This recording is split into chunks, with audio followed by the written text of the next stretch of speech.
Magandang araw! Ang ibabahagi ko ngayong araw ay tungkol sa pagsasaling wika.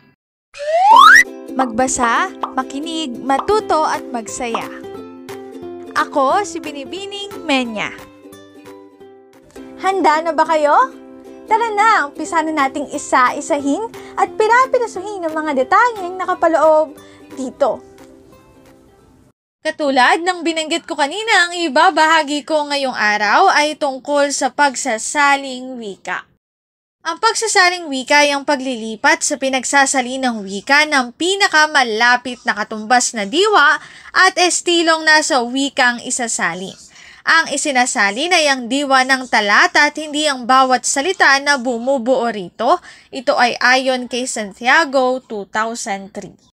Narito ang mga katangiang dapat taglayin ng isang tagapagsalin. Sapat na kaalaman sa dalawang wikang kasangkot. Nakukuha niya ang kahulugan ng kanyang isinasalin o siya ay mahusay na. Kumukonsulta sa diksyonaryo, nauunawaan niya ang maliit na himay-himay ng kahulugan ay halagang pandamdamin, taglay ng mga salitang gagamitin. Kalawa, sapat na kaalaman sa gramatika ng dalawang wikang kasangkot sa pagsasalin.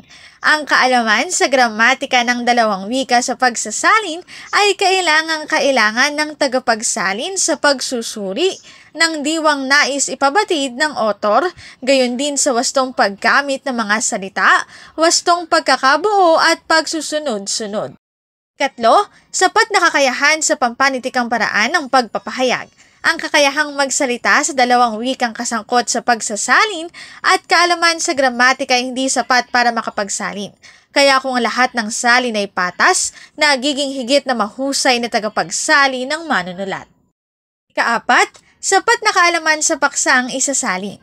Marapat na ang tagapagsalin ay may higit na kaalaman sa paksa, sapagkat siya ay higit na nakaalam at nakauunawa sa mga konseptong nakapaloob dito. Panglima at panghuli, sapat na kaalaman sa kultura ng dalawang bansang kaugnay sa pagsasali.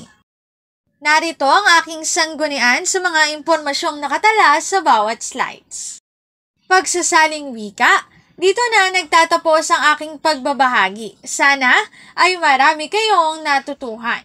Muli, magbasa, makinig, matuto at magsaya.